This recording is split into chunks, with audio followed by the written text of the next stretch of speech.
नमस्कार, ही माझी विद्यार्थिनी दुर्गा सदाशिव जाधव। तुम्ही बघू शकता ती कशा पद्धतीने नाराज झालेली आहे। नमस्कार, मी गणेश निंबाजी साळुंके, जिल्हा परिषद प्राथमिक शिक्षक, सावरगाव, तालुका नांदगाव, नाशिक। खरं तर हा व्हिडिओ बनवण्याचा मागचा मेन उद्देश असा आहे की दरवर्षी जिल्हा परिषद नाशिकतर्फे जिल्हा परिषद अध्यक्ष चषक स्पर्धा या राबवल्या जातात विद्यार्थ्यांसाठी। आणि आज मला खंत वाटते हा व्हिडिओ बनवण्यासाठी की आपल्या सर्वांना सांगू इच्छितो संपूर्ण महाराष्ट्राला की या नाशिकसारख्या प्रगत जिल्ह्यामध्ये कशा पद्धतीचा अन्याय एका दिव्यांग विद्यार्थिनीवर होतोय आणि कशा प्रकारे एक उपशिक्षणाधिकारी दर्जाचा अधिकारी एका शिक्षकाला धमकावण्याचं काम करतोय, हे आज मी त्याला वाच्यता फोडू इच्छितो। माझ्यावर काय कारवाई करायची ती त्यांनी जरूर करावी त्यांच्या नियमावलीला, पण जो मी न्याय मागतोय तो न्याय आपण सर्वांकडून मला मिळेल अशी अपेक्षा बाळगतो। माझी नोकरी गेली तरी बेहत्तर, पण अशा अधिकाऱ्यांना धडा शिकवणं हे एका प्रामाणिक शिक्षकाचं काम आहे आणि त्या दिव्यांग विद्यार्थिनीला न्याय मिळवून देणं हे सुद्धा मी माझं आद्य कर्तव्य समजतो।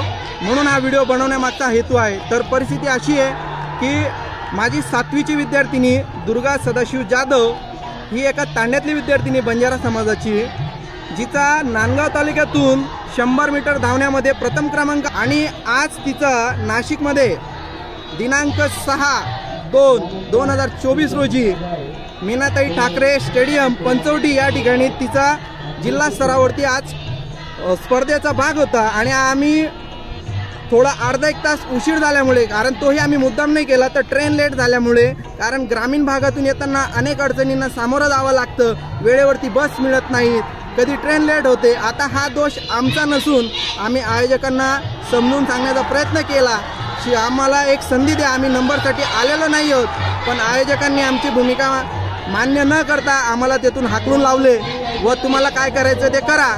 नंतर मी दाद मागण्यासाठी आमच्या तालुक्याचे गट शिक्षणाधिकारी प्रमोद चिंचोले साहेब यांना सुद्धा परिस्थिती सांगितली, तर ते मला उत्तर देतात की सुरगाण्याहून लोक येऊ शकतात तर नांदगावहून येऊ शकत नाही का। आता तुम्ही ठरवा, नांदगावचं अंतर जास्त की सुरगाण्याचं अंतर जास्त, आणि प्रत्येक भागाची परिस्थिती वेगवेगळी असते। एक शिक्षक म्हणून माझ्या विद्यार्थिनीवर जो अन्याय होतोय त्याला मी वाच्यता फोडतोय, परंतु गट शिक्षणाधिकारी लेवलचा अधिकारी त्या ठिकाणी मुख गिळून गप्प बसतोय।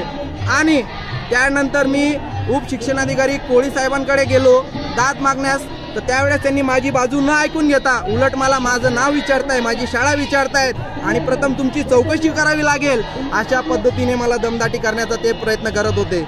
मी त्यांना विनंती केली, म्हटलं साहेब, मी मुंबई पोलीसचा जॉब सोडून, आरोग्य सेवकचा जॉब सोडून शिक्षक झालोय, ते हे असा अन्याय सहन करण्यासाठी नाही, आपणाकडून न्याय मिळेल या आशेने आलो होतो, बाबडी अपेक्षा केली होती, परंतु आपण मलाच दमदाटी करताय, हे नक्कीच चुकीचं आहे। हा विषय म्हटलं दिव्यांग विद्यार्थिनीचा आहे आणि तिच्यावर अन्याय होत असेल तर मी माननीय आमदार साहेब बच्चूभाऊ कडू यांच्याकडे नक्कीच जात मागेल।